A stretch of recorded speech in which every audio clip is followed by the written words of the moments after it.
show you guys some of the faction lists, and then maybe jump into one of the nice battles. There's a lot of fascinating battles in this particular DLC, as you could imagine.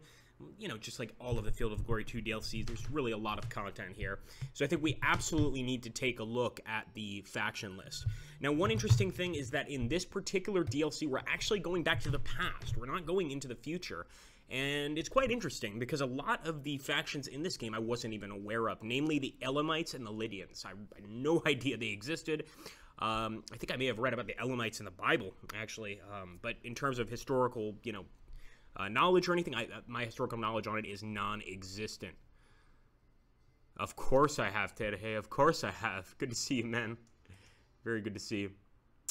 All right, my friends. So let's jump right in here and take a look.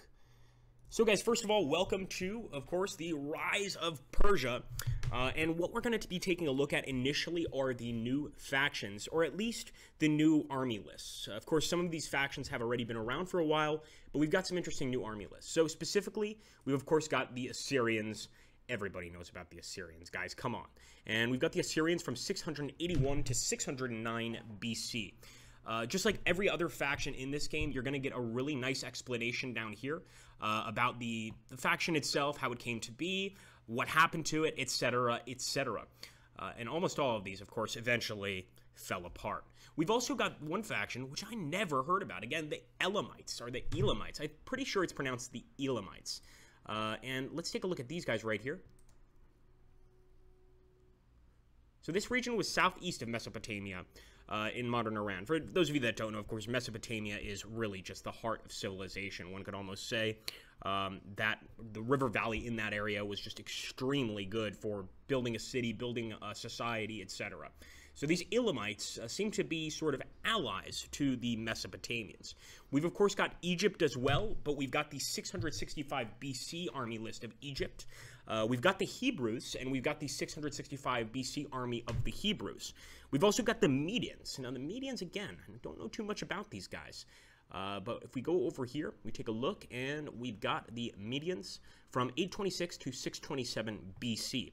And once again, we've got the army list here for way in the past. Really fascinating stuff, guys. And finally, we've got the Lydians. And if we take a look at the Lydian army list, go over here, and we've got, of course, 687 to 51 BC and 550 to 546 BC.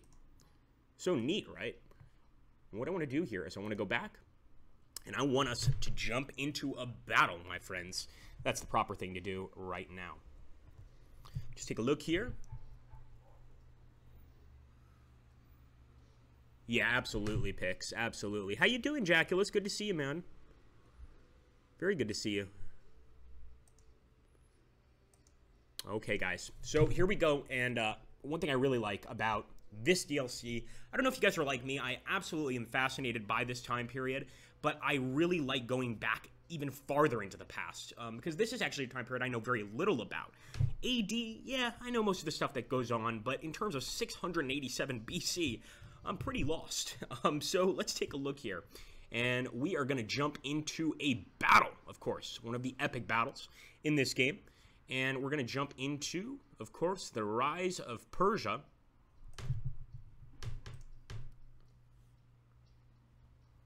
And we could take a look at some of these epic battle lists. Some of these epic battles were fascinating, and I think I already know the one I want to play. That's the Battle of Megiddo. If anybody knows about the Battle of Megiddo, let's see if you can type it in the comments here before I explain it, because this is actually a fascinating fight. Now, we've got, of course, a battle here, the Battle of Ulai, against the Assyrians, against the Elamites, or the Elamites. In Nineveh, we've got the Battle of the Babylonians against the Assyrians. And in Megiddo, we've got the battle of the Judeans against the Egyptians. This is the battle I think I want to take a look at, guys. We'll go ahead and read the explanation for the battle itself. After the fall of Nineveh and the death of King Sin-Sharishkun, the Assyrian regrouped under a new king, Ashurbanipal II, based around the city of Haran. Their ally, Pharaoh Necho II of Egypt, marched north with a large army to assist the Assyrians. The Egyptians' route took them through the territory of the kingdom of Judah. The Judean king Josiah was an opponent of Assyria and rejected Necho's request for safe passage. As the Egyptian army was marching past the city of Megiddo, the Judean army appeared in battle array, determined to halt the Egyptian advance. Now, unfortunately for the Judeans, in this particular battle, they were absolutely crushed by the Egyptians, which makes sense. Judea, which was a very, very tiny kingdom compared to Egypt, which was absolutely massive. This absolutely makes sense. We've also got the Battle of Carchemish, and this is post-Megiddo. So this is after the Egyptians beat the Judeans at Megiddo. They moved on to fight, of course, the Babylonians. That's also a fascinating battle right there, and between two superpowers, basically. Over here, the Battle of Pasargadae, the Persians and the Medians. Again, not too sure about this battle. And the Battle of Opis, the Persians against the Babylonians. And you guys should know this one. This is, of course, the battle under Cyrus the Great. And after conquering the Medes, Cyrus had been victorious against the Latian Empire. The only other major power in the region was the Neo-Babylonian Empire, then ruled by Nabonidus. I hope I'm pronouncing that correctly. Who was becoming unpopular due to his preference for the moon god over the traditional Babylonian national god Marduk. So guys, I'm going to leave it to you guys to select the battle here. I would recommend Megiddo, and again, I haven't looked at any of these battles. This just happens to be my personal favorite, but there's a lot of great stuff here. So we'll give it about a minute or two, and I'll let you guys choose which battle you'd like us to take a look at.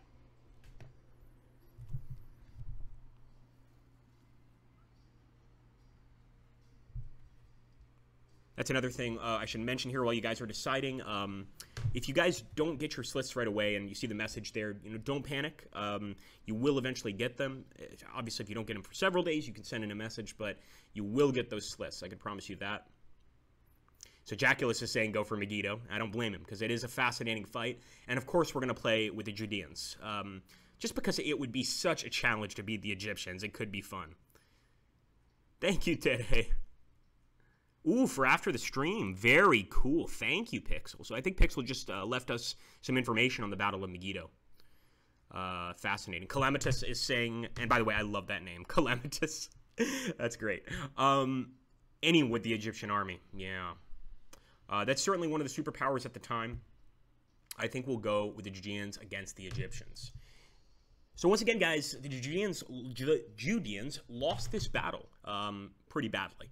And we're going to try to completely change history. We've selected the Judeans. Of course, you can play as either side in this game of any of these battles. It's totally up to you. And we're going to accept and move into the Battle of Megiddo.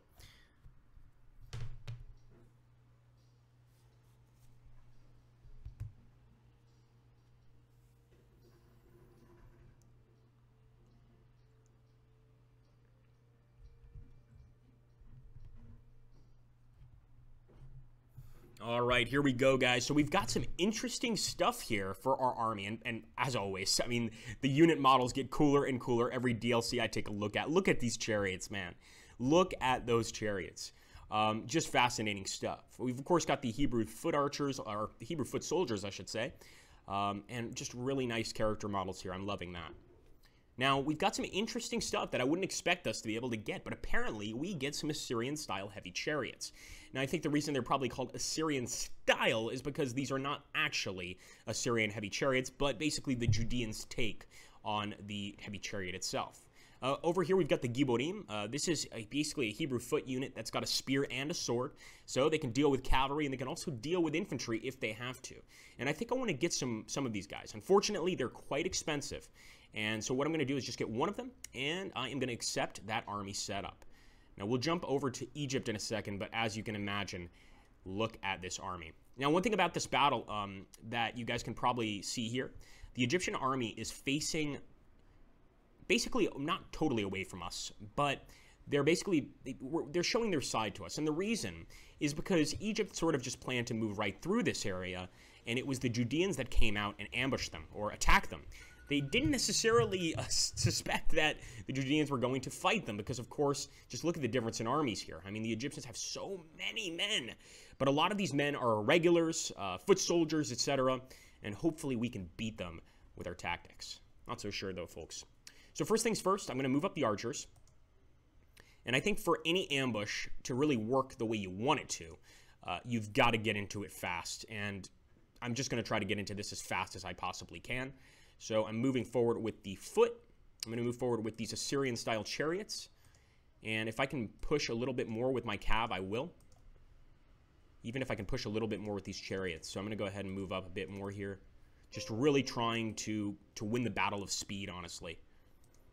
As soon as those guys notice, and they're going to notice right away that we are ambushing them, they're going to try and turn. And if we can catch them in a few turns, I think we're going to be just fine. So let's go ahead and hit these light javelin horse. Almost looks like kind of a scout unit that the Egyptians are sending out to take a look at the surrounding countryside. And they're going to be the first to feel the wrath of the Judeans. Let's turn and fire here. Of course, turning and firing, as opposed to just firing, is generally more effective. And I'm actually surprised at the distance here that these Hebrew light archers are capable of. I'm going to move up a little bit more to get an even better shot. And once again, those skirmishers are taking a nasty hit, but not nearly enough to really worry them. If we take a look also at the Egyptian army units, let's go ahead and do that, guys. I know some of you guys are really fascinated by Egypt, and once again, the models look great. And really what I would expect Egyptian foot soldiers to have during this period of 600, 700, 800 BC, etc. Not exactly a lot in terms of armor there, as you can see, especially these Egyptian spearmen. They've got a shield, and they've got a spear and a helmet. And that's pretty much all you need, and if you're in a desert climate, that's pretty much all you want. So here we go. Let's end the turn and see what the Egyptians are going to do. Please don't turn immediately towards us, guys. Just pretend you don't see us for a bit. Oh, I think they're getting ready. Oh, some of them are turning. But it's taking a while. I mean, they're in this very long line. They're right next to one another, so it could be a bit... Nope. Nope. They about-faced immediately. That's Murphy's Law for you. The second I was like, maybe we can avoid this. No, not even close. So there we go. They managed to impact on our archers. Our archers didn't even try to evade here, which means these guys are going to be really, really fast. All right, back to us, folks. Now, I could actually go for a charge here if it was in my... if the charge was going to work out. Unfortunately here, the impact is not going to work very well, but the actual post-melee will. Well, what does that mean? That means is basically if we can stay in that charge and not run and retreat, the next turn will actually probably do pretty well against these units. But I think I have another idea, and that's to try to flank these skirmisher units with our cavalry. So let's go ahead and start doing that. I could have just sent that unit right through, which I probably should have. And I think now we're going into individual movement. So I want to see how this chariot... I know this chariot's not going to be able to catch up to this guy, but I'm really curious to see what happens here. And of course, this is our secondary general, Yoram. So let's see if he can catch up. No. Yeah, no way. I didn't expect us to anyway, so that's all right. Let's move the Hebrew chariots over here over this way. And again, we're kind of going for a pincer movement for the light cavalry. But hopefully what I'm hoping for is I'm hoping the enemy is going to push towards us, and this pincer movement with our cavalry can be used against those units. As for our spearmen, I'm pretty sure... Yeah, we can't move them together. And this is another sub-general, Zechariah. These are, of course, all Judean names. I don't like how I set these spearmen up. I should have moved forward with these archers, which I'll do right now.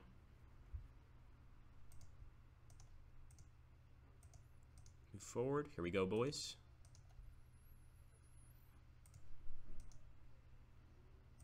And I guess these guys will sort of carry the back of our lines, as it were. But some of these guys will be capable of actually moving right up there. Let me take a look again at the attack. I know this is like, it's a really risky decision, so I'm actually going to do the right thing here and move out of the way.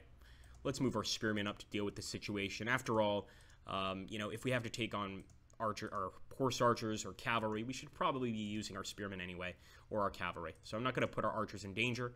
Pull them back and, you know, maybe save them for a rainy day. All right, let's end the turn.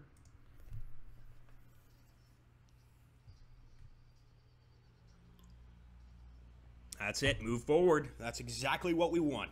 Fall right into our trap. So I might even stop right now. I'm trying to think of kind of what I want to do, but I might just stop. I might let these guys just attack us.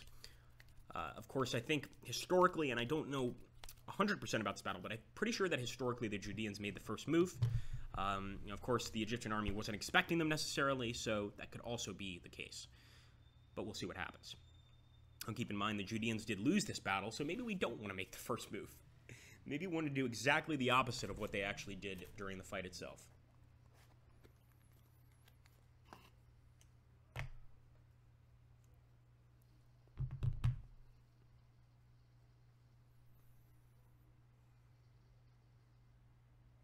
So those Egyptian chariots, I mean, you can just absolutely tell that the quality there is just beautiful. I'm not sure if that's bronze or gold. I'm guessing it's probably bronze.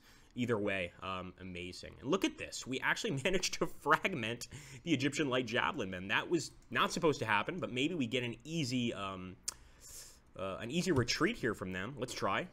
34. That wasn't enough to send them running. Turn and shoot. 8. Not enough to send them running, unfortunately.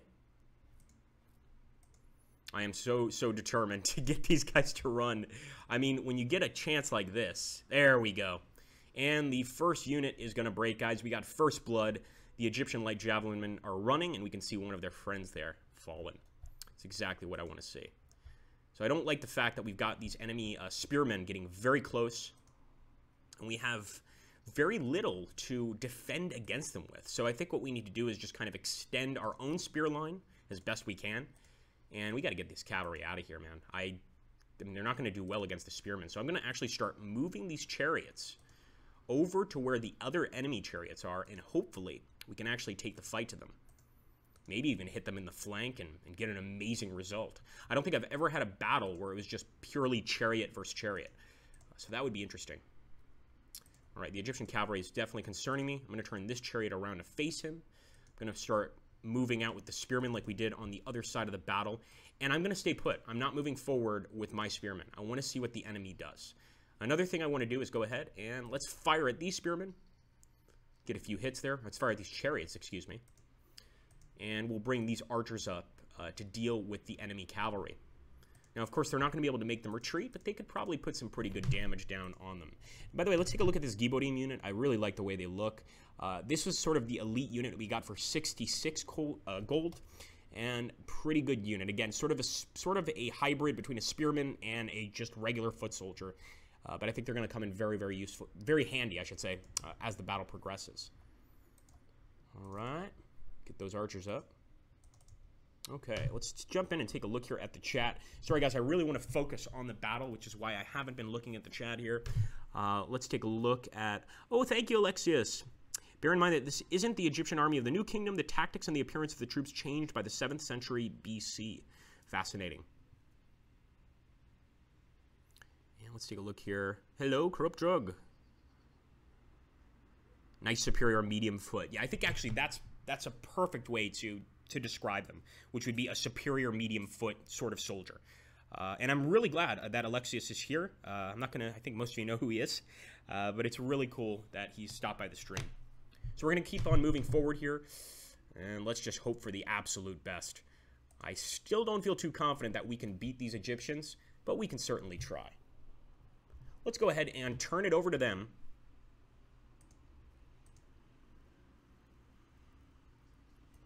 All right, we've got continued melee fighting here, and unfortunately those spearmen are getting a lot closer than I anticipated they would that quickly. Well, this is a scary situation. If chariots are anything like normal cavalry, they're not going to do well against spearmen. So we've got to decide what we want to do with these units. And oddly enough, one of the possibilities, I've done this before in this game, and it's worked out all right, is to basically take our chariots and just go through their lines. In other words, just totally ignore their units and see if we can't just break through, get behind them, and then they have to turn to face us. That gives us enough time to sort of get away. But I think in this situation, they're going to catch us. And these Egyptians are pretty good at taking down chariots. So let's see what happens. Oh boy. Okay, this actually may have worked out. Got a skirmisher unit right there showing his, basically showing his side to us. This could work out. Again, it really depends on a number of different factors.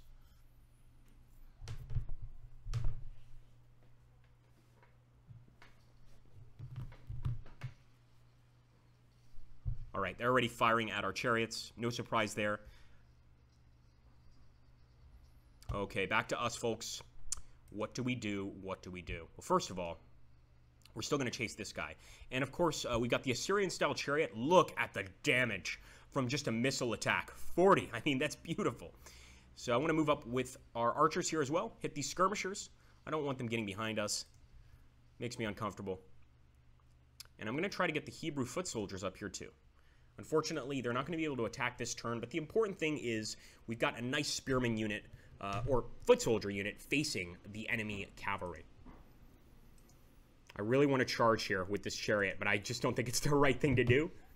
I almost want to ask Alexius here for his suggestion. But I think what we're probably going to do is go ahead and just fire. Because we could charge here, probably break these guys, but we're potentially going to run across a group of mercenary hoplites. And yeah, you better bet that the Egyptians could absolutely afford mercenary hoplites. It's a tough decision. Let me just take a look. Yeah, there's no way that the charge is going to work. Nor would I want to do that. The charge here would work pretty well. But again, it's a big risk. What do you guys think? What do you guys think? Charge them, says Zach Blood. Charge them. It's not a good idea. All right. I mean, that's probably what I would have done anyway. I'm a pretty reckless attacker, so you know what? We're going to charge. But wait a minute. Wait a minute. This is Yoram. This is one of our generals.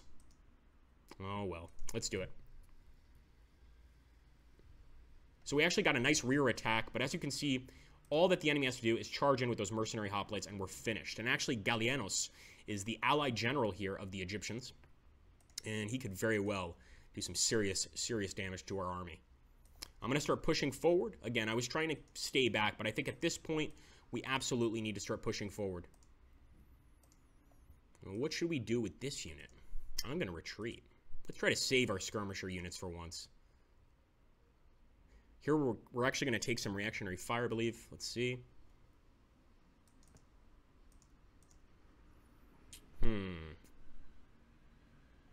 I really do want to fire, but I just think the most important thing to do right now is really set our lineup. So let's do that. And let's see how these Egyptian chariots deal with our foot soldiers. I'm assuming they're going to do pretty well, to be honest. What I will do is I'm going to move back with our archers. I'll move forward with some of these archers to get a decent shot off.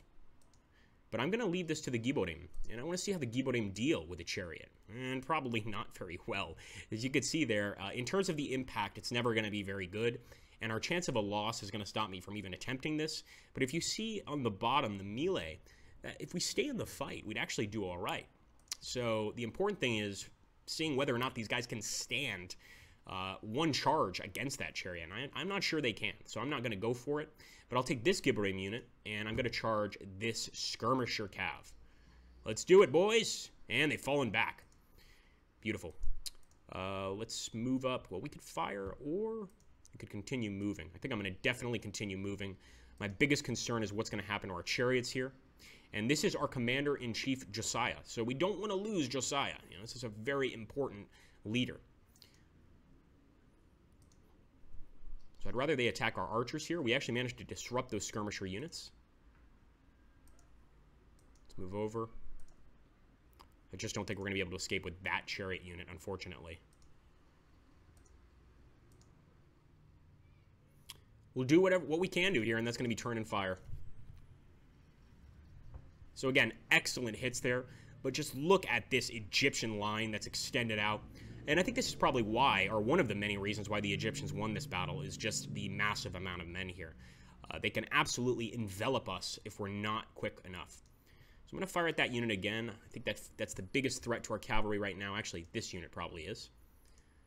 And we'll start pushing forward.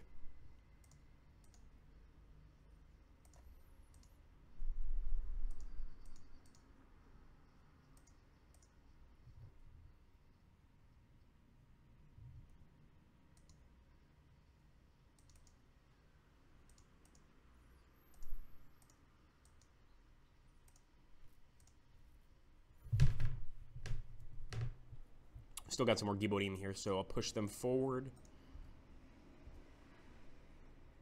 Ooh, okay. Our archers are very good, so I'm going to go ahead. Could potentially fragment this guy, or we could fire at the chariot. I think the chariot's a bigger threat, so I'm actually going to hit the chariot with our archers here. I'd love to knock down one of these guys. I'd love Alexius's opinion, actually, on the Assyrian chariots versus the Egyptian chariots, and which he believes are superior overall. Because I'm actually not sure myself. I would assume that the Assyrians have better chariots, but I could be wrong. Let's end this turn. Here we go. They're still running right back to Cairo. It's going to take a while, guys. So there we go. We sort of expected that. And they didn't go for the chariot. That's strange. Okay, so they actually went for my men. Oh, no, they still went for the chariot. Again, Murphy strikes again. Got all excited. I was like, oh, well, good. The AI made a mistake. No way. So we actually held, which is a somewhat good sign, but unless we can break that unit and get out of here, we're going to be stuck facing these spearmen. And as you can imagine, that's not going to end well for us.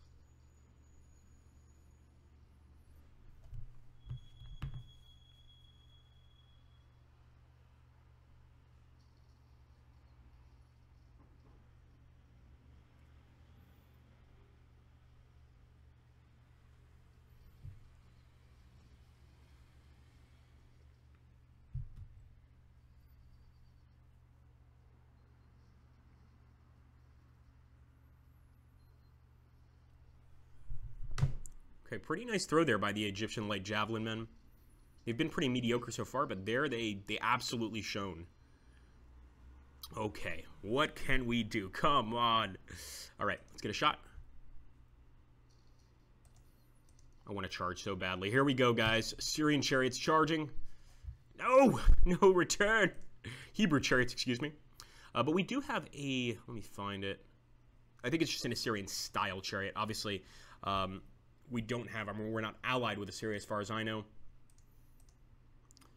Turn and fire. What I'm going to do is actually see if I can weaken these guys a bit. The nice close shot. And now I will charge. Oh boy.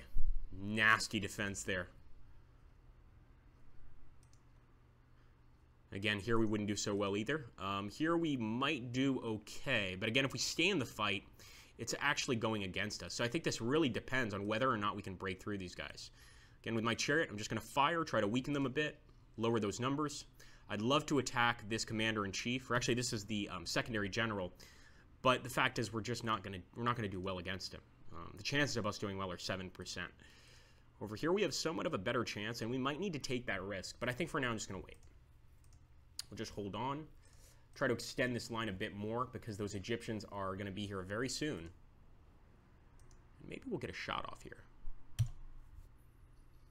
Fragmented. Come on, boys. For Judea. You can do it. One more attack. If we can get it off, we can probably kill these guys. Or not kill them, but get them to run. There we go. An auto break.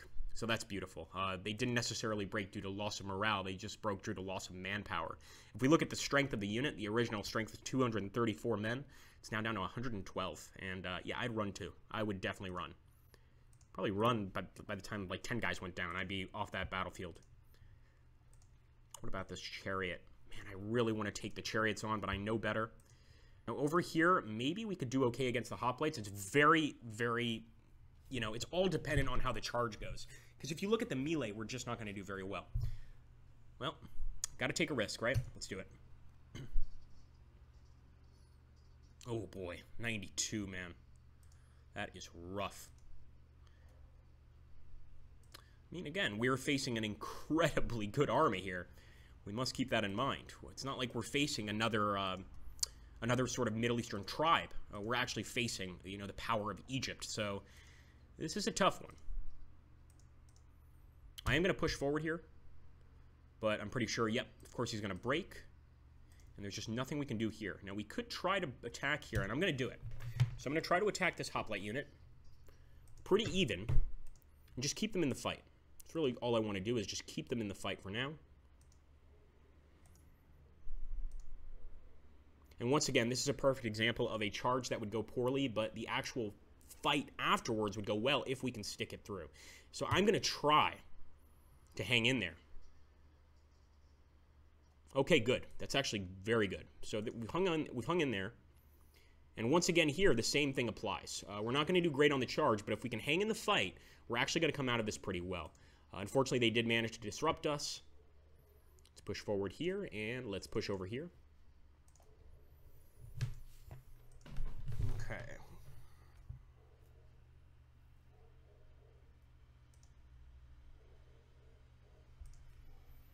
Actually, I love doing this. Just having a unit right behind an enemy unit that's extremely dangerous, but they can't do a thing about it. So let's keep on firing at those chariots. See if we can at least lower the numbers there.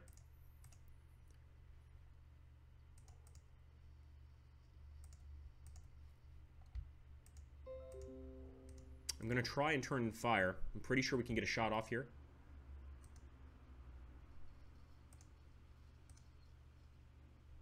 And again, their commander-in-chief, or not their commander-in-chief, but their sub-general is just a bit too strong for us. We're not going to charge him. It's just not going to work out. But we can certainly move up. Sort of see if he'll fall into the trap of charging us.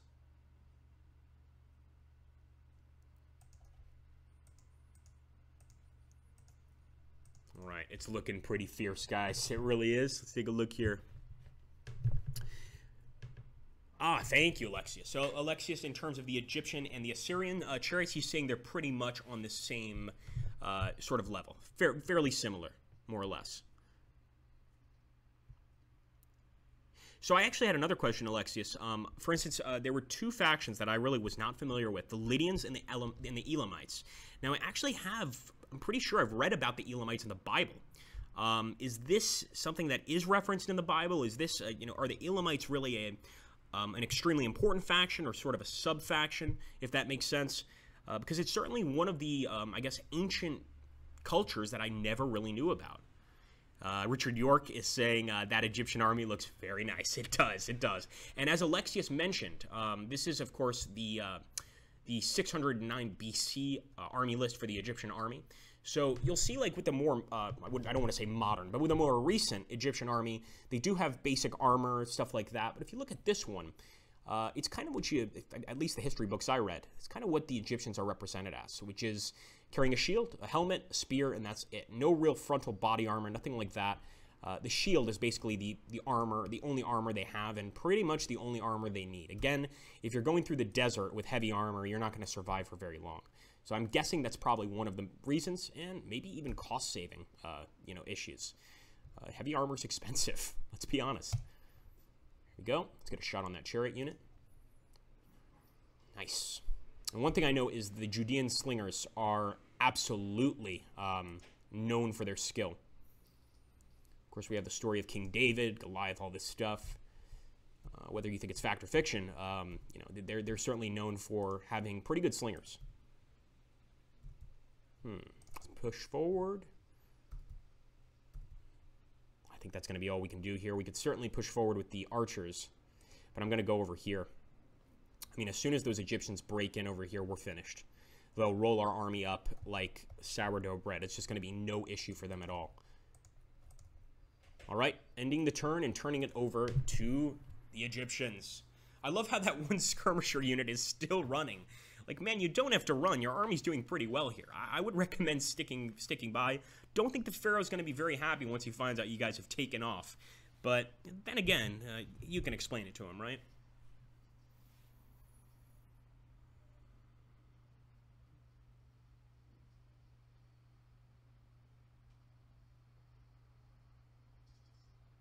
Wow, 100 absolutely broke our unit there. An excellent attack by those spearmen. Just excellent. And there we actually managed to keep the enemy back, despite not facing them. We were kind of at an angle there. We did manage to keep the enemy back. So we absolutely do have some defensive potential here. But I don't think I can stop this massive Egyptian army coming towards us.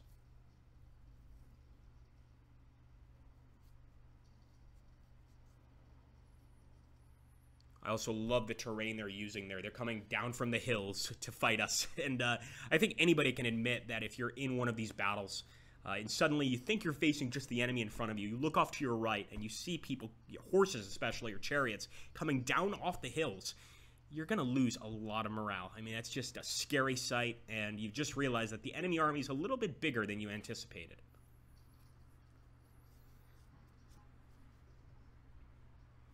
I'm amazed that chariot is holding firm. Just amazed.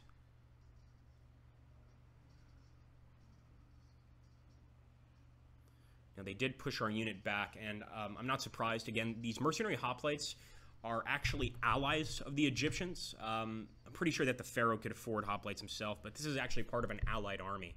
And if we take a look here, over here at Galenos, this is the allied general. Now, I'm not sure about the story of Galenos, or how he became, of course, close with the Egyptians, but certainly he is a big part of this battle. I think the first thing I want to do is try and break this unit to get our chariots out of danger. But they seem to be holding firm too, and it looks like the charge is going to be very even here. It's going to pretty much be a draw.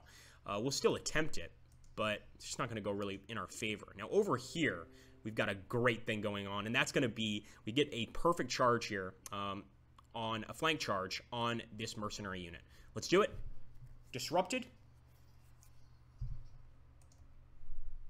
Back to Greece with you all. 66, they held firm. I don't generally charge with the skirmisher unit, and I'm not going to start now, but we're getting closer to potentially getting rid of those guys. So over here, I'm just going to hold. I'm not going to do anything. What I will do is I'm going to turn towards the enemy chariot, and I'm going to continue our attack, trying to take down this Egyptian heavy chariot. 42, we managed to disrupt them. All is not lost. Let's go again. 24, they held firm. Sneaky, sneaky. Now, with the archers and the slingers, we'll just keep, putting some damage down on that unit. Eventually, they are going to fragment. I mean, it's just a matter of time. Because even if they don't fragment due to a morale issue, they're going to fragment due to loss of numbers. So we just have to keep on firing, and hopefully they'll stay in that location. Because we're actually fairly safe if they don't move from there. Yeah, we'll get these guys here. Egyptian light javelin men.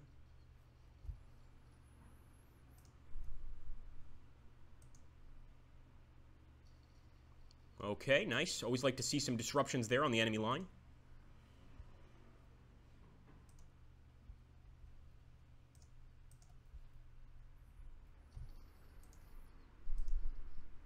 And I'm just going to, again, turn this guy towards the enemy.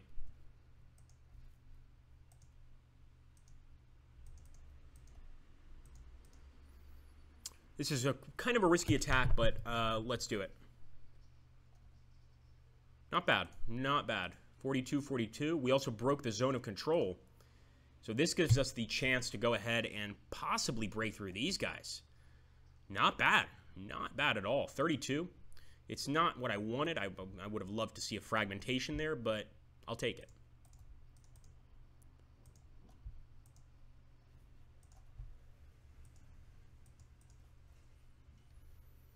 Oh boy, now this is my biggest concern.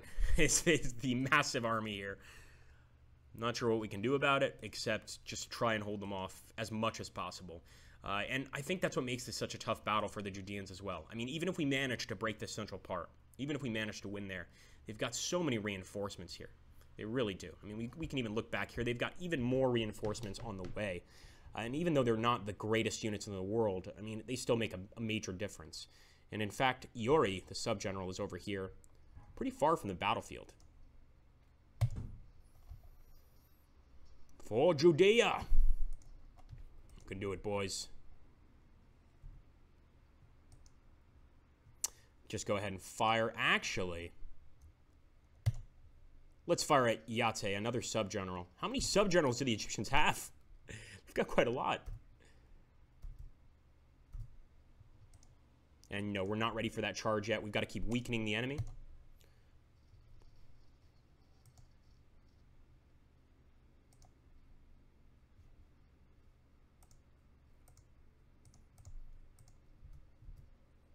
Actually, we could have gotten a shot there. Hold on. And we might be able to get an attack. No, that's right. We tried that. It's just not going to work out well for the skirmishers. But we can fire over here. I love the distance of the Hebrew light archers. I mean, it's just incredible.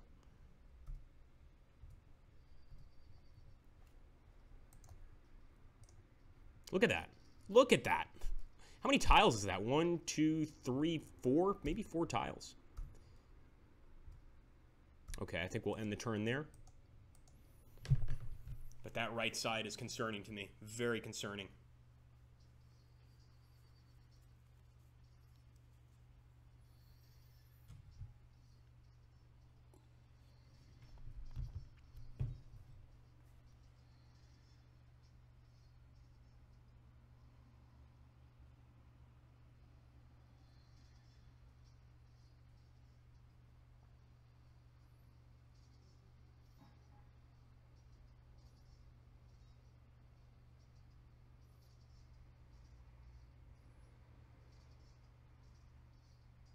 Nice. Wow.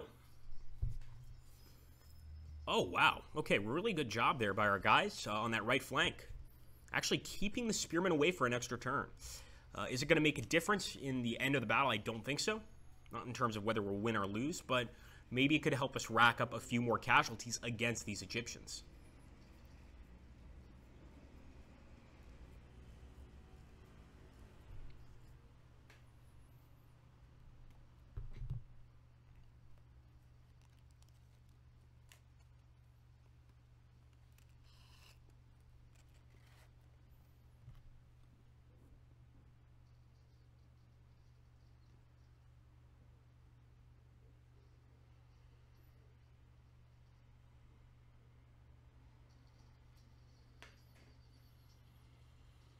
Okay, that was bound to happen. Now, incredibly, most of our units did hold firm there.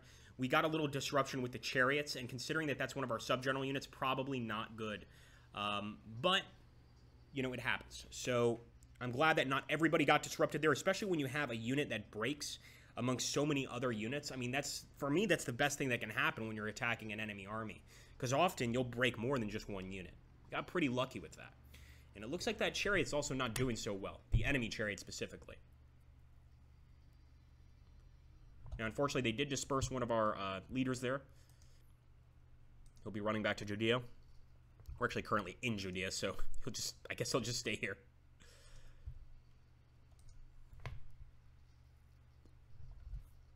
Okay, what can we do? I want to break that chariot so badly. Come on, boys. Let's see if we can get a flank charge here. We certainly can. Impact charge there. Well, I expected a lot more damage for a flank charge. That's okay, though. We're going to take these guys down eventually. And if you look at the flag, guys, by the way, this is very important. Not everybody necessarily knows this. And this references also back to morale versus numbers. So, you know, yellow and red obviously disrupted and broken or you know, in other words, have everything to do with morale. So it's how the unit feels, how willing they are to fight, etc. But if you take a look at the flag here of this Egyptian heavy chariot unit, you can see the flag's in tatters. And the reason that is because it's showing us the actual manpower that they've lost. So if you look at that, 420 chariots they had before, they're now down to 184 chariots.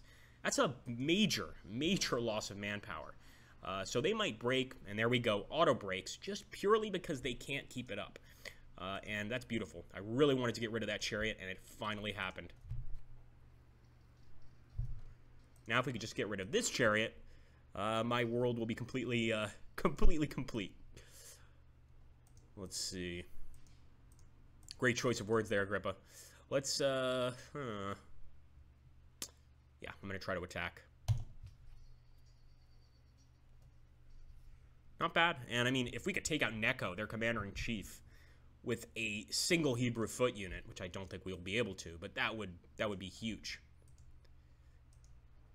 Charge. 94. Beautiful. That's how I need my guys fighting all the time. Unfortunately, these guys are not going to be able to attack due to the zone of control, and also they are undergoing some pretty serious morale issues there. I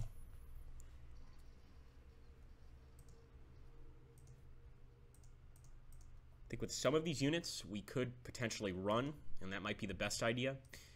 Just to have, you know, room for our Giborim to move through. But what I'm going to do is just kind of move out of the way here and see if we can break this guy.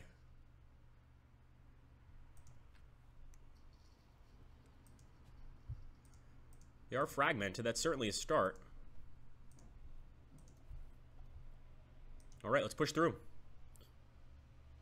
Go, Zechariah. Can finally push through with our chariots.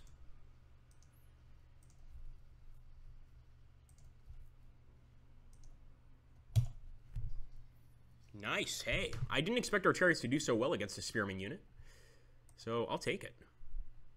Unfortunately, I think next turn is going to be the turn where these guys on the right flank will break.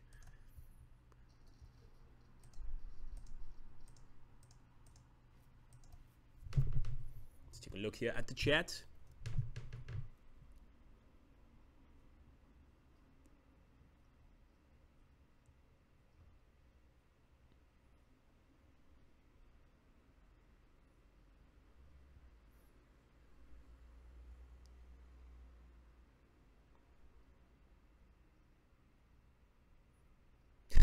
Alexia says, my God, how many men are going to appear over that hill? Right? I mean, it's a bit scary. Is Fog 2 going to get new DLC? So that's what we're looking at today, Ulrich. This is Rise of Persia, the new DLC. And actually what I'll do here in a second, I'll get out of the battle. I already showed off the army lists, but for those of you guys that just arrived, I do want to show you guys that again. So we'll get out of this battle here in a second. I will save it in case you guys would like to see the conclusion in a future stream.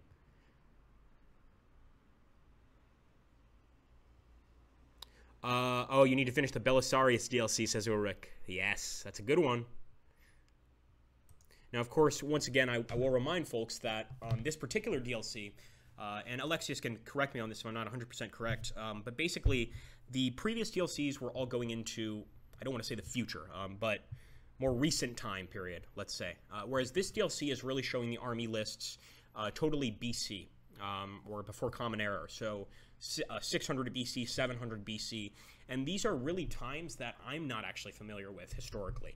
I'm pretty familiar with AD and with the conflicts, you know, in that time period, but in terms of BC, it's a lot of stuff I'm just not aware of. So let's see, do we want to go for that attack? Of course we don't. Here, we want to go for that shot. Look at this long-range shot. It's just insane, man.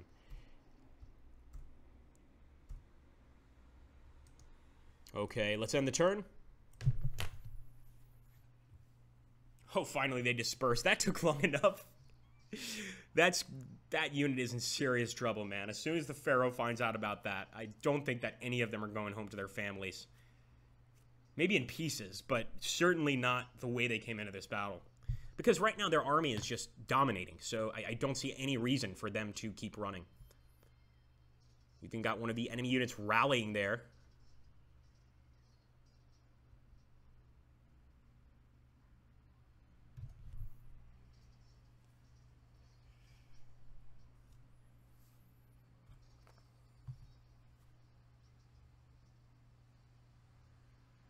Another break. And if you take a look at the actual difference there in breaks, we're at 29%. The enemy's at 6%. And that army is continuing, as Alexius said, they're continuing to come over that hill. So even if we were doing well here, doing pretty well here against the Egyptians, we would still have to face more or less an entirely new army coming over on that right side. Keep in mind, this is not just the Egyptians in this battle facing us. It's also Greek mercenaries. So this is an issue, definitely. Look at this. Look at this. Oh, my goodness. Alexius, what have you done? They're everywhere. Here we go. Oh, interesting. So the skirmishers actually tried to charge there. I think they got sick of running. They're just like, you know what? Forget this. Let's just attack. And they did manage to disperse one of our commanders-in-chief. And I think the reason I wouldn't save this particular battle is we are absolutely crushed. This is a loss, no doubt about it. Obviously, Alexius knows more about this game than just about anybody. If he can give us some hints for this battle playing as Judea, that would be cool. But I think no matter what you do, this is a tough fight for Judea. A very tough fight. Very brave of them, but not very smart. You don't attack Egypt. Just give them your gold and just apologize. It's just you just have to do that during this time period. Okay. So what we're going to do now, guys, we're actually going to go to the main menu so that I can show off some of the army lists here. I showed them initially, but since a lot of people kind of showed up a little late to the stream, I want to go ahead and give you guys the opportunity to take a look at that. Pixel is saying, the more I play with Age of Belisarius armies, the more I like that DLC. That said, I think Immortal Fire has been my favorite expansion DLC so far. Hedge, that's a good one. Ask a mummy, says Pixel. So Headshed, there are very few living veterans to tell us about these conflicts. Yep. Ah, interesting. Richard York, Hedge history is written by the victors. That does make sense. Ah, thanks, Alexius. Definitely, no, it's absolutely winnable, I think. I mean, I think any scenario in the game is absolutely winnable. But that's interesting, this is not one you designed. Hint, play as Pharaoh, says Pixel. That's a great bit of advice. And I will say this, in that battle, there's no doubt about it, if you're new to Field of Glory 2, and you do want to play the Battle of Megiddo, you want to play as Egypt. You absolutely want to play as Egypt. Now, keep in mind that you want to turn your army towards the Judeans, because they're actually technically approaching from the flank, but you have more than enough time to do that. You really do. So let's take a look here, guys, at the actual army lists. And I just want to go ahead and jump into custom battles to show some of these off. So some of these armies I'm very aware of. The Assyrians, for instance, very aware. But like I mentioned before, I know nothing about the Elamites. Nothing at all. So let's take a look here. If we take a look at the Assyrian army, let's jump up here, friends. And we'll actually set these two armies against one another just to kind of see what they look like.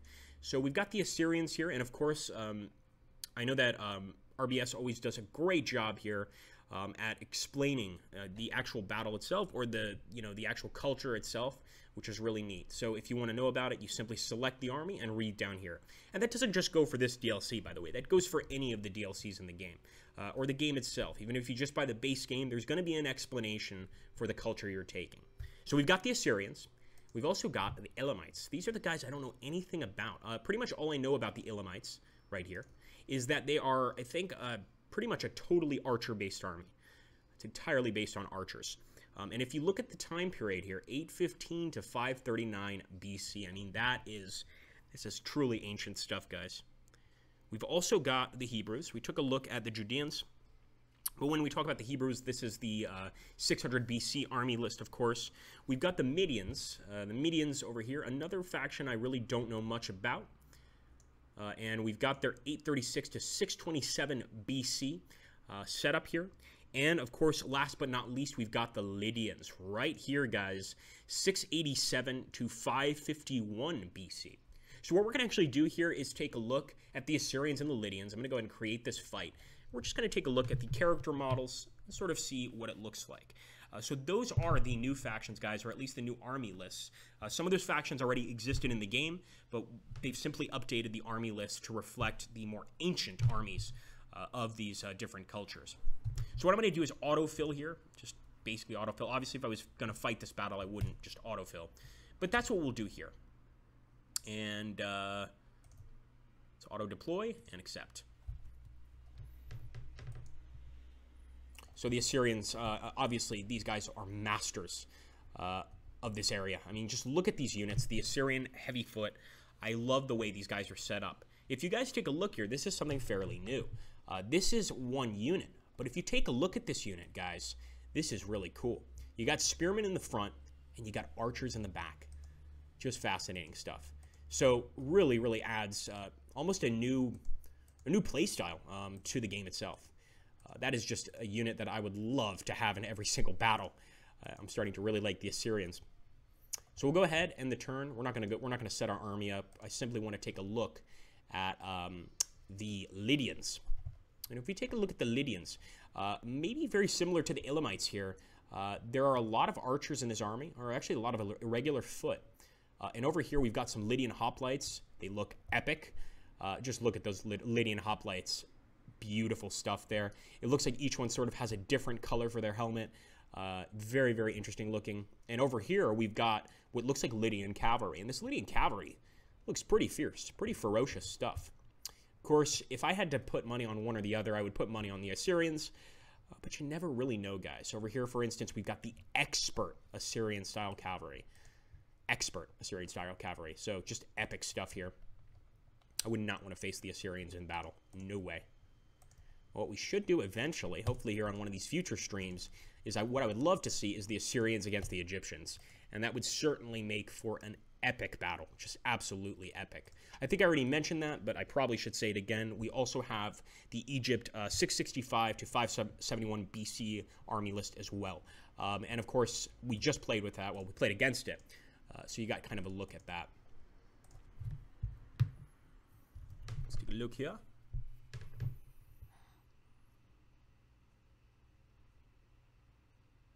Oh, that's an interesting question. So Pixel's asking, Alexius, what's your favorite new army? Let's take a look here.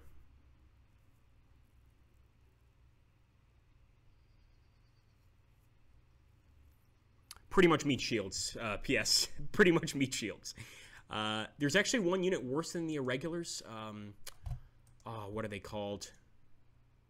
There is one unit that is even worse than the irregular foot. Actually, it might be the irregular foot, but pretty much. If you take a look here, not a lot. They do have a shield, a small shield. Looks like a sputum, something like this. A sword and a spear. I mean, they could certainly fight, but yeah, they're pretty much meat shields. I have, however, had battles where I've had irregulars flank extremely strong units and managed to break them. So it really depends how you use your other units. Over here, as you can see, the Lydians have some very, very strong hoplites, and maybe if they can get you engaged with their hoplites, they can take these irregulars, get behind you, and just go ahead and flank. But again, that's asking a lot from these guys, and you certainly need to know how to use the army if you want to do that.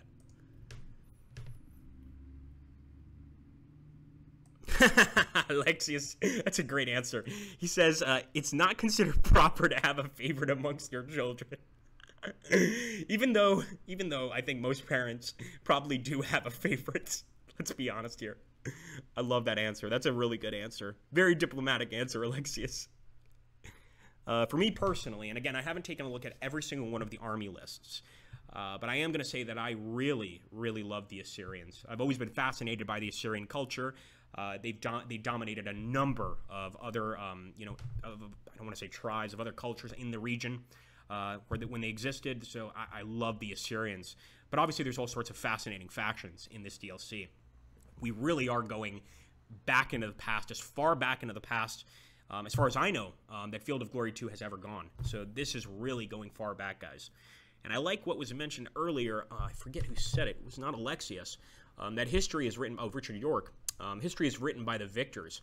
I think that is especially true with these wars that go, so far into antiquity that can we really trust the historical record? I don't know. I really don't know. Pixel says, I actually had an irregular foot unit hold a hilltop with rough ground against a veteran pike phalanx, severely disordered for a surprisingly long while. That's actually pretty good. I think there, of course, you can always use the terrain in this game to your advantage. And certainly there, that's the best place you want to be with this kind of unit. And the irregulars in general are very meh. That being said, guys, thank you so much for stopping by. I want to thank Richard for stopping by as well, the creator of the game, and taking a look at the stream. It's always nice to have him here, and I really hope you guys enjoy this new DLC and take a look at it. I'm absolutely fascinated by these cultures, and funny enough, I mentioned in the beginning of the stream that I know nothing about the Elamites. I think the first thing I'm going to do when I get off the stream is go research them. So if anybody wants to put some links there in the chat box, please feel free. Again, it's a culture I know nothing about, so I'd like to learn more. No worries, Zach Blood. It's my pleasure, man. That is honestly that Alexia's quote right there. It's unfortunate that here on the Slytherin channel we don't have a list of pinned comments or clipped comments. Somebody's got to clip that. That's just a great response. Somebody please clip that. Just save that because that's great. So Alexia's is saying the Elamites are challenging to win with. I can imagine. So again, all I read about them is that their army is primarily composed of archers. And that's always tough. But some people prefer archer-based armies. Personally, I just prefer barbarian armies, Visigoths, things like that, because as Richard Bodley Scott himself knows, I'm not a master strategist. I basically like to just blitz right into the enemy as quickly as possible. But if I am going to play a more tactically based game, an army based and composed of horse archers, to me, is the deadliest army in the game. That's just my personal opinion. Again, it totally depends on how you play with that army, but I really think that armored horse archers are incredibly powerful units. I mean, just really, really powerful. Take care, Terje. Not a problem, man. Wow. Okay, so Alexius just corrected me. Not primarily composed of archers, completely composed of archers. That's a terrifying thought, to have an army. I mean, you better have really good marksmanship. Really, really good marksmanship. That's terrifying. Thank you so much, Alexius. All right, guys, thank you again. Take care. I'll catch you on the next one, and I hope you all have an excellent day.